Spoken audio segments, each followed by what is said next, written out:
அனைவருக்கும் வணக்கம். இங்கே சிந்தாமணிக்கு உடம்புக்கு முடியாமல் போயிடுதுங்க. ரொம்ப லேர்டு வாட ஆயிடுறாங்க. கை கால்லாம் அப்படியே வலிக்குது, வயிற்றால போயிட்டே இருக்குது. ரொம்ப படுத்த படுக்கை ஆயிடுறாங்க. அதனால ஆஸ்பத்திரிக்கும் போயிடுறாங்க. பார்த்தா அக்கா அக்கான்னு பக்கத்துலேயே நின்றுட்டுருக்காங்க. ரோகிணியும் போய் பார்க்குறாங்க. ஆண்டி என்னாச்சு ஆண்டி? என்னன்னே தெரியலம்மா, என்னால் பேச முடியலம்மா அப்படின்னு சொல்லிட்டு கண்ணை மூடிடுறாங்க. மயக்கம் வந்துடுது. அதுக்கப்புறம் டாக்டரையும் பார்த்துக்க சொல்கிறாங்க. ஐயோ எனக்கு கோர்ட்டு வேறு ஹேரிங் வருதே நாளைக்கு. இப்போ ஆண்டி இப்படி இருக்காங்களே, நம்ம யாரை வச்சு ஹெல்ப் கேட்குறது?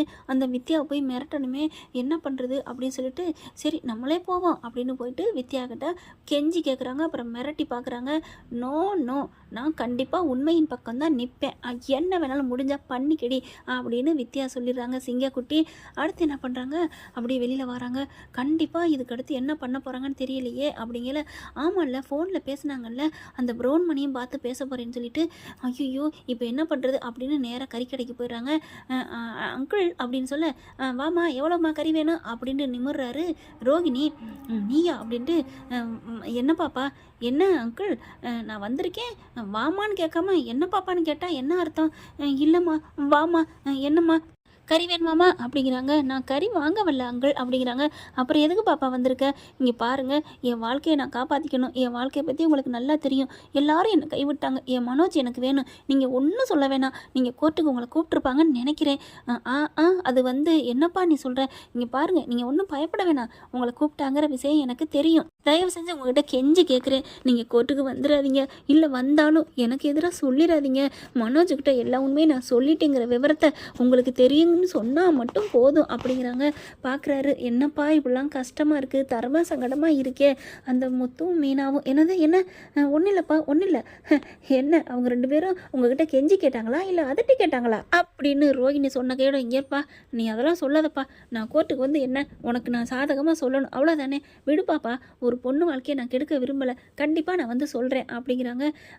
சூப்பர், இப்படி தான் இருக்கணும் அங்கிள் அப்படின்னு சொல்லிட்டு கிளம்பி போகுது. போனவன் என்ன பண்ணுறா, கரெக்டாக அவங்களோட நின்று பேசிக்கிட்டு இருந்ததுனால ஃபோனை கீழே வச்சுட்டு போயிடுதுங்க.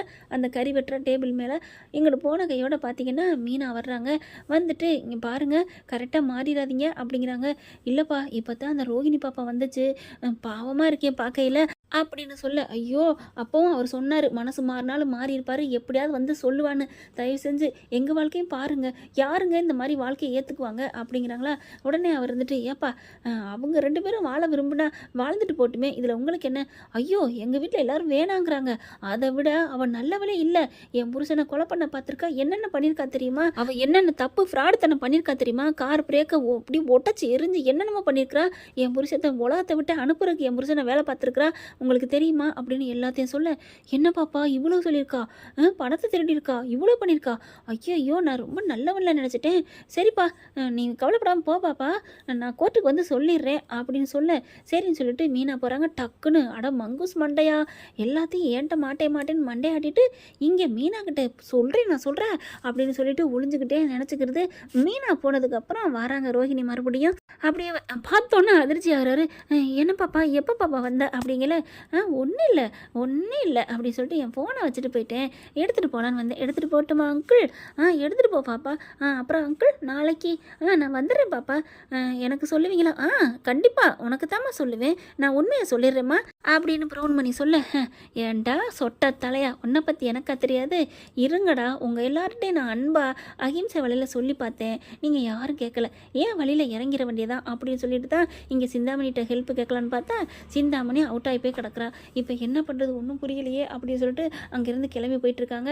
அப்படியே ஒரு சிந்தனையில் வர கரெக்டாக ஒருத்தன் பைக்கில் மோதுறான். அம்மானு கீழே விழுகிறாங்க. அச்சோ அப்படின்னு சொல்லிட்டு, என்னங்க இப்படி இல்லாமல் விழுகிறது பாருங்கள், அப்படி தக்காளி பழம் மாதிரி இருந்த உடம்பு அப்படியே கண்ணி போச்சு அப்படிங்கிறாங்களா. சொல்கிறவன் எவன்டான்னு நிமிர்ந்து பார்த்தா சிட்டியை பார்த்தோன்னே இந்த பிள்ளைக்கு ஒரு மாதிரியாக பயமும் வருது. அதுக்கப்புறம் என்ன சொல்கிறேன்னு தெரியல, எந்திரிக்க முடியாமல் தவிக்கிறாங்க. இருங்க மேடம் இருங்க, நான் தூக்கி விட்றேன் அப்படின்னு கையை பிடிச்சி தூக்கி விட்றாங்க. அதுக்குள்ளே ஏப்பா நீ ஒழுங்காக வரமாட்டியா, கண்ணு மணி தெரியலையா அப்படின்னு ஆளாள் கத்துறாங்க. இல்லை போங்க இது என் ஃப்ரெண்டு தான், நீங்கள் போங்க அப்படின்னு எல்லாரையும் அனுப்பி வச்சிடுறாங்க. ரோகிணி அடுத்த சீட்டி பரவாயில்லையே என்னை காப்பாற்றிட்ட, உள்ளுக்கு ஜெயிலில் பிடிச்சி போட்ட, இப்போ வெளியில் காப்பாத்துறியா? இங்கே பாரு சிட்டி, அப்போதைக்கு சூழ்நிலை நான் என்ன பண்ண முடியும்?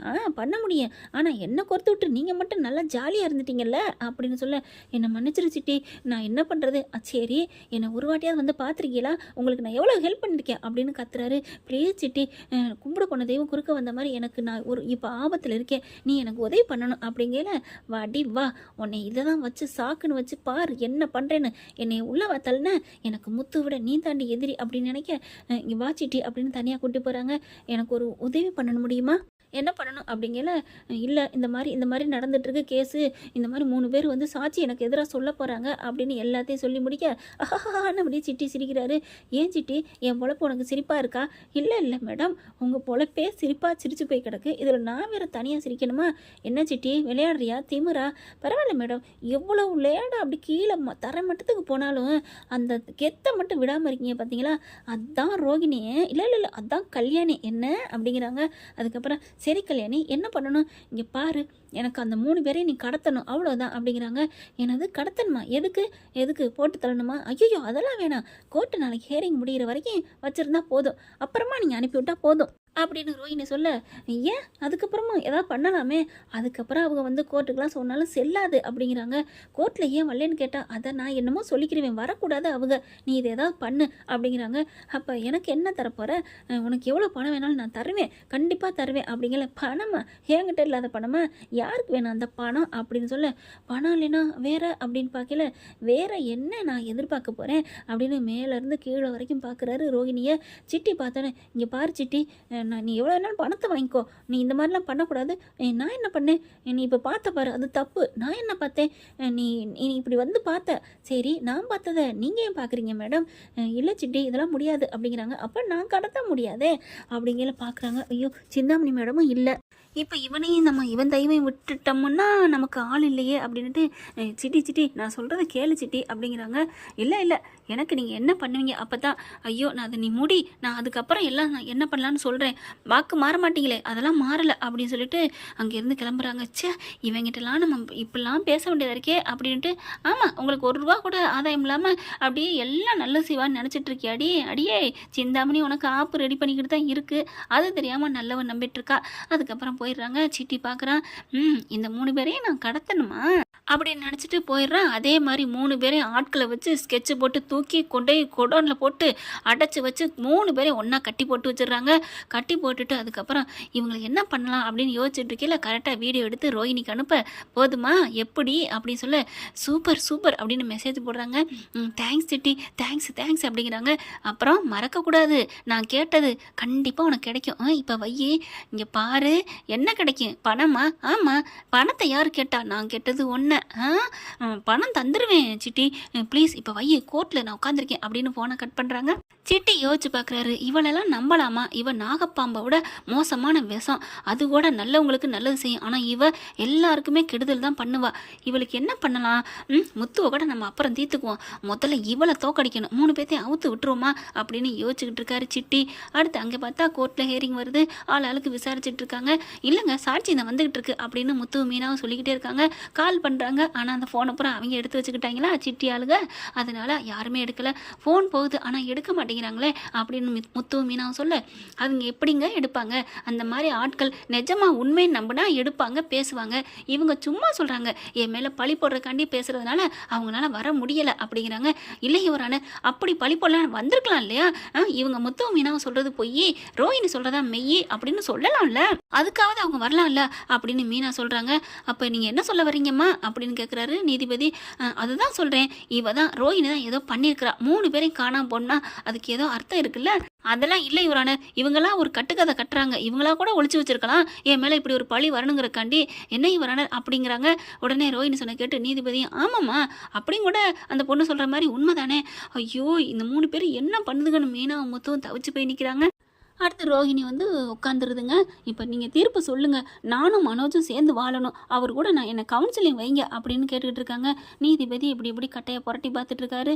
கொஞ்சம் நேரம் தண்ணி குடிச்சிட்டு நான் இந்த தீர்ப்பு சொல்கிறேன் அப்படின்னு சொல்லிட்டு, அதுக்கிடையில் இங்கே சிட்டி என்ன பண்ணுறான், கால் பண்ணுறான். கால் ஏன் பண்ணுறேன்னு மெசேஜ் போட, என்ன சொன்னதை மறந்துட்டீங்களா, நான் 3 பேரையும் கட்டி வச்சுட்டேன், அவுத்து விட்டா என்ன தெரியுமா, இங்கே பாரு சிட்டி நான் சொல்கிறத கேளு, நான் பணம் கண்டிப்பாக உனக்கு தர்றேன், பணமா உன்னால் கொடுக்க முடியாது மேடம், ஒன்றை மட்டும் எனக்கு கொடு போதும் அப்படிங்கிறாங்க. இங்கே பாரு முட்டாள் மாதிரி பேசாத அப்படின்னு மெசேஜ் போடுறாங்க. முத்து பார்க்குறாரு, என்ன யாருக்கோ மெசேஜ் போட்டுக்கிட்டே இருக்காளே பார்லரு அப்படின்ட்டு. இங்கே பாரு நீ ஃபோனை வை, இங்கே பாரு நான் 3 பேரை அவுத்து விடட்டுமா அப்படின்னு சிட்டி கேட்க, அவுத்து விட்றியா? இனிமேலாம் முடியாது, இன்னும் ஒரு 10 நிமிஷத்தில் தீர்ப்பு சொல்ல போகிறாங்க, நீ அவுத்து விட்டு என்ன பண்ண போகிற? ஏய் நீ கட்டி கடத்தி வச்சுட்டேன்னு சொன்னால் உனக்கு டப்பா டான்ஸ் ஆடிடும், டர்ராயிரும் தெரியுமில. அதெல்லாம் இல்லை, எனக்கு எதிராக இவங்களே ஒழிச்சு வச்சுட்டு பொய்யா சொல்கிறாங்க அப்படின்னு நான் சொல்லிடுவேன். பொய்யுக்கு எவ்வளோ சக்தி தெரியுமா? அடி பாவி, எனக்கே அல்வா கொடுக்குறியா ரோகிணி? இது தப்பு ரோகிணி அப்படிங்கிறாங்க. இங்கே பார் நான் என்ன தப்புங்கிறேன், பணம் தரேங்கிறேன் வாங்கிட்டு போவியா? அடுத்தவன் பொண்டாட்டி கேட்கலாமா இந்த மாதிரி?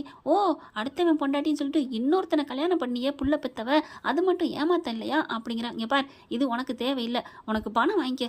என்னடி பெரிய பணம் எவ்வளோடி தருவ அப்படின்னு கேட்க, எல்லாமே மெசேஜில் தாங்க படக்குன்னு போடுறாங்க. பணம் என்ன, உனக்கு ஒரு 2 லட்சம் பணம் தரேன். என்னது 2 லட்சமா? யாருக்கு வேணும்? ஊருக்கு வைப்பாங்க பார்த்தியா சைடிஸு, அது மாதிரி. அது கூட 2 லட்சம் பத்தாதுடி. சரி உனக்கு 5 லட்சம் தரேன். சரி 5 லட்சம் எப்போ தருவ? எனக்கு காசு வரட்டும் அப்போ தருவேன். ஓ ஓ உங்களுக்கு ஓசியிலே மங்காயம் பாடுறதுக்கு நான் என்ன உன் வீட்டு ஆளா, இல்லை உன் புருஷனா? சிட்டி மரியாதையாக பேசு அப்படின்னு சொல்லிட்டு மெசேஜ் போடுறாங்க. இங்கே பார் இந்த 3 பேரை நான் அவுத்து விட்டா உன் கதை கந்தலாயிரும். நீ வேணும் எனக்கு இல்லையா? எனக்கு நான் கேட்குற பணத்தை கொடு. சரி எவ்வளோ வேணும்? எனக்கு 50 லட்சம் பணம் வேணும் அப்படின்னு தூக்கி வாரி போடுது. என்னது 50 லட்சமா? அதெல்லாம் முடியாது அப்படின்னு கட் பண்ணுறாங்க. மறுபடியும் ஏன் முடியாது? அப்போ நீ ஒன்றத்தா. இங்கே பாரு சிட்டி நீ ரொம்ப பண்ணுற, உங்ககிட்ட ஏண்டா ஹெல்ப்புக்கு வந்தோம்னு எனக்கு துக்கமாக இருக்குது அப்படிங்கல. அதெல்லாம் பார்த்தா முடியாதுமா, நீ முதல்ல வாய்க்கில் கையை விட்டுட்ட, முழுக்க இழுத்து தான் விடுவேன், அல்லைன்னா கை போச்சுன்னு விட்டுட்டு போகணும். எது உனக்கு பெருசு அப்படின்னு சொல்ல பார்க்குறாங்க. ஐயோ இங்கே பாரு 50 லட்சத்துக்குலாம் நான் ஒருத்தே இல்லை சிட்டி, நான் நம்பு தயவு செஞ்சு, வேணா உனக்கு அங்கே இல்லை இங்கே இல்லை 10 லட்சம் தரேன். 10 லட்சம்னா பிஸ்கொத்து, எனக்கு நீ என்ன சொல்கிற அப்படிங்கிறாங்க. தர முடியாதா, நீ என்ன வேணாலும் பண்ணிக்கடா போடா அப்படிங்கிறாங்க. என்னடி வாடா போடாங்கிற? ஆமாடா பொறுக்கி நாயே, நீலாம் ஒரு மனுஷனா? உன் மூஞ்ச பாரு, உனக்கு இந்த ரோஹிணி கேட்குதோ அவ்வளோதான் உனக்கு மரியாதைன்னு சொல்லிட்டு அப்படி பேசிட்டு வச்சிடுறாங்க. இந்த அளவுக்கு நீ பேசிட்டில, உனக்கு இருக்குடி ஆப்பு, இவன் எப்படியும் அவுத்து விட்டாலும் கோர்ட்டுக்கு வர நேட்டாகும் அப்படிங்கிறனால தைரியமாக ரோஹிணி பேசிடுறாங்க. அதுக்கப்புறம் அந்த 3 பேர்ட்டையும் போயிட்டு எல்லாரும் என்னை மன்னிச்சுக்கோங்க, உங்களை நான் அவுத்து விட்றேன் போங்க. நீ எதுக்குப்பா என்னை கட்டி போட்ட, எதுக்கு விடுற? மன்னிச்சுக்கோங்க, அந்த ரோஹிணி சொல்லித்தான் நான் அந்த மாதிரி செஞ்சுட்டேன், ஆனால் சரியான அவள் பச்சோந்தியா இருக்கா, நீங்கள் கிளம்புங்க அப்படிங்கிறாங்க. ஏப்பா இப்படி அவளை பற்றி தெரியாமல் இப்படி போட்டிருக்க? என்னம்பா அடிச்சிட்டி, அவள் ஃப்ரெண்டு, நானே மாறிட்டேன், எனக்கு அவளை பற்றி தெரிஞ்சதுனால, நீ உனக்கும் தெரிஞ்சு தானே ஏன் இப்படிலாம் பண்ணுற சிட்டி அப்படிங்கிறாங்க. முருகன் பார்க்குறாரு. வித்யா உனக்கு இவரை தெரியுமா? தெரியுங்க, சிட்டி கூட அந்த ரோஹிணி கூட சேர்ந்து இவகிட்ட பணம் வாங்கியிருக்கோம் இவங்கிட்ட அப்படிங்கிறாங்க. நீ எல்லாத்துட்டையும் சேர்ந்து நீ பண்ணியிருக்கிறியா? என்ன முருகன், அது பழைய வித்யா, இப்போ நான் புது வித்யா, முருகன் வித்யா அப்படிங்கிறாங்க. சரி சரி வா. ஏம்மா நீனாவது நல்லா ஒதுங்கிட்ட, அவளுக்கு இருக்கு நான் வைக்கிறேன், ஆனால் நீ கோர்ட்டுக்கு இனிமேல் போக முடியாதுமா, இன்னும் 5 நிமிஷத்தில் தீர்ப்பு சொல்ல போகிறாங்களாமே அப்படின்னு சொல்ல, யார் சொன்னா? இதோ இப்போ தான் இந்தா அப்படின்னு சொல்லிட்டு தன்னோட மொபைலில் ரோஹிணி பேசுனதை காமிக்கிறாங்க. வித்யா கிட்ட ப்ரௌன் பண்ணிட்ட முருகன்ட்ட பார்க்குறாங்களா. நீ என்ன வேணாலும் பண்ணிக்க சிட்டி, இன்னும் 10 நிமிஷத்தில் தீர்ப்பு சொல்ல போகிறாங்க, என்னை ஒன்றும் யாரும் பண்ணிக்க முடியாது, உனக்கு என்ன பணம் கேட்குதாடா? உன்னையும் சரி அங்கே இருக்க 3 பேரையும் சரி என்ன வேணாலும் பண்ணுவேன், இந்த ரோஹிணி நினச்சா என்ன நினச்சிட்டு இருக்கியா அப்படின்னு சொல்லிட்டு வைக்கிறத எல்லாம் கேட்குறாங்க. ஆஹா என்னம்மா பேசியிருக்கா அப்படின்னு ப்ரௌன் பண்ணி வாயை பழக்க, முருகனும் அதே மாதிரி பழக்க, சிட்டியும் பார்க்குறாங்க. இனிமேல் உங்களை அவுத்துட்டு பொண்ணு எல்லாம் போச்சு, உங்களை கட்டி போட்டு நான் பாவத்தை பண்ணிட்டேன் அப்படின்னு சிட்டி சொல்ல, வித்யா பார்க்குது. பாவத்தை பண்ணதுன்னு யார் சொன்னா ப்ரோ அப்படிங்கல. என்னம்மா சொல்கிறீங்க அப்படிங்கல.